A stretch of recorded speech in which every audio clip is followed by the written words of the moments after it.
¿Qué tal? A ver, pensemos un momento. ¿Qué es lo primero que se nos viene a la cabeza cuando hablamos de los últimos 500 años de historia en América Latina? Seguramente la palabra conquista, ¿verdad? Bueno, pues hoy vamos a darle un giro de 180 grados a esa idea, porque esta no es solo una historia de derrota, para nada. Es sobre todo una historia de resistencia, una resistencia continua, tenaz y, la verdad, súper creativa. Ok, ¿y cómo vamos a desglosar todo esto? Fácil. Primero, vamos a entender bien qué significa resistencia. Luego, nos metemos de lleno a la lucha armada, pero también a esas armas del día a día. De ahí, saltamos a cómo se gobierna desde la comunidad y cerramos viendo cómo todo esto nos pega hoy en nuestra democracia. Listo, empecemos. Lo primerito que hay que tener clarísimo es esto. La resistencia indígena no fue algo que pasó una vez y ya. No. Es un proceso histórico súper complejo y que, ojo, sigue más vivo que nunca. Y aquí viene el cambio de chip más importante. Hay que sacarnos de la cabeza la imagen de los pueblos indígenas como, no sé, como víctimas pasivas. Todo lo contrario, fueron y son protagonistas de su propia historia. Negociaron, se adaptaron y sobre todo lucharon sin parar para que su cultura y su gente siguieran existiendo. Entonces, ¿a qué nos referimos exactamente con resistencia? A ver, no es solo agarrar un arma y pelear, es muchísimo más que eso. Pensemos en un abanico gigante de tácticas, desde una batalla campal, sí, pero también alianzas políticas súper astutas o algo tan profundo como seguir hablando un idioma, contar las propias historias y mantener viva una forma de entender el mundo. Bueno, ahora sí, hablemos de lo que casi siempre pensamos primero cuando escuchamos resistencia, la lucha armada, esas rebeliones gigantes que hicieron temblar al sistema colonial. Y tenemos ejemplos por todos lados, ¿eh? Miren, desde la guerra del Mixtón allá en el occidente de México o la rebelión masiva de Túpac Amaru II en los Andes, hasta la larguísima guerra de castas en Yucatán. Y claro, mucho más acá en el tiempo, el levantamiento zapatista. Y ojo, estos son solo algunos. En todos estos casos vemos a pueblos enteros organizándose militarmente para defender lo suyo, su vida, su tierra. Y esta cita de Roxane Dunbar Ortiz, es potentísima. Nos dice algo que a veces se nos olvida. El simple hecho de que hoy existan pueblos y culturas indígenas, después de siglos de ataques, esa ya es la prueba más grande de su resistencia. Su supervivencia es, en sí misma, una victoria monumental. Ok, aquí es donde la cosa se pone todavía más interesante, porque vamos a dar un giro. Vamos a hablar de una resistencia que no hace tanto ruido, una que es mucho más sutil, pero igual o más poderosa, la que se pelea todos los días, en lo chiquito. Entonces, la pregunta cae de maduro. ¿Resistir es solo violencia? ¿Solo rebeliones? Y la respuesta es un no. Así, en mayúsculas. Porque muchas veces las jugadas más inteligentes, las más efectivas, son las que pasan desapercibidas, las que no salen en los libros de historia de batallas. Fíjense, los mismos colonizadores los dividían así. Pero esa etiqueta de indios de paz tiene truco, es súper engañosa. Porque lo que los españoles interpretaban como, mira qué tranquilos, qué sumisos, en realidad escondía formas de oposición increíblemente astutas. Y para muestra, un botón, el caso de los yumanos en Baja California.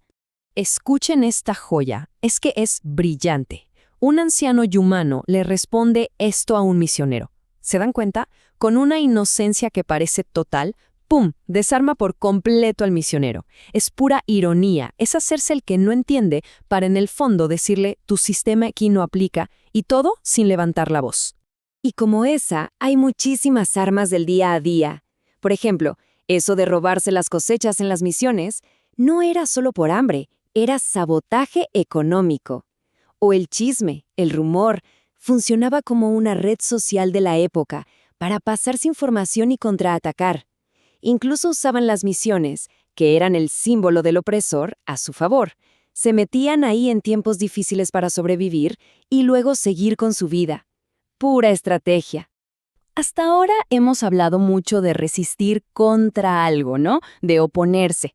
Pero resistir también es construir. Y esa es la otra cara de la moneda igual de importante. Así que ahora vamos a ver cómo se construye activamente una alternativa. un modelo diferente basado en sus propias ideas de cómo hacer política. Y para entender esto, hay un concepto clave del zapatismo: mandar obedeciendo. Suena contradicción, ¿verdad? Pero es una genialidad. Piénsenlo. En casi todos lados, el gobierno manda y la gente obedece. Pues aquí es al revés. El pueblo manda y el gobierno obedece. Las autoridades no son jefes, son empleados de la comunidad.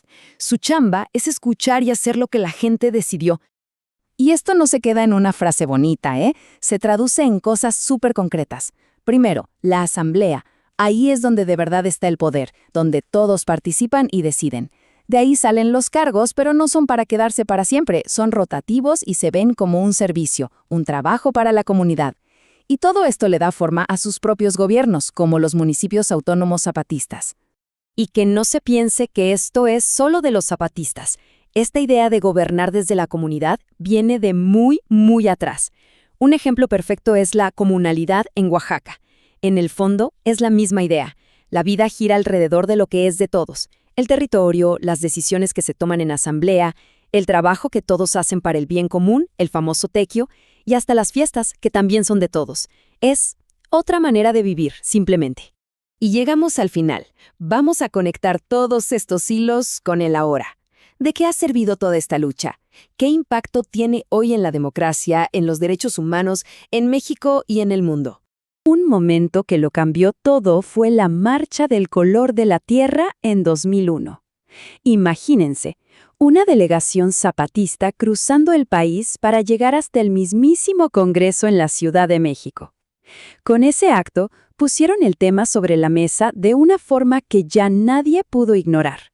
Obligaron a toda la clase política a hablar, por fin y de frente, sobre los derechos indígenas. Si lo vemos en una línea de tiempo, todo encaja. En el 94, el levantamiento zapatista sacude al país y al mundo. Apenas un año después, en el 95, Oaxaca da un paso gigante y reconoce legalmente los usos y costumbres. Y luego, en 2001, la marcha llega a la capital y amarra todo, metiendo el tema de lleno en la agenda nacional. Entonces, ¿qué nos ha dejado todo esto? La lista es larga. Gracias a estas luchas, hoy la Constitución de México dice que es una nación pluricultural. Y eso no es solo texto, ¿eh? Ayuda a fortalecer el discurso de derechos humanos y, muy importante, a defender los territorios de megaproyectos. Pero la autonomía también es tener voz propia. Por eso son tan importantes los medios comunitarios, sus propias radios, sus teles. No son para pasar música nomás, son herramientas políticas para defender su cultura, su lengua y organizarse. Y bueno, el legado quizá más grande es que han inspirado a un montón de otros movimientos sociales en todo el mundo. Y cerramos con esta pregunta para llevarse de tarea, porque al final, la resistencia indígena no es solo una historia de aguante, es un semillero de ideas, un laboratorio político. Nos demuestra que hay otras formas de hacer las cosas, otras formas de entender el poder, que se basan en la comunidad, en el servicio. Y esa es una lección que la verdad, hoy más que nunca nos vendría bien a todos escuchar, ¿no creen?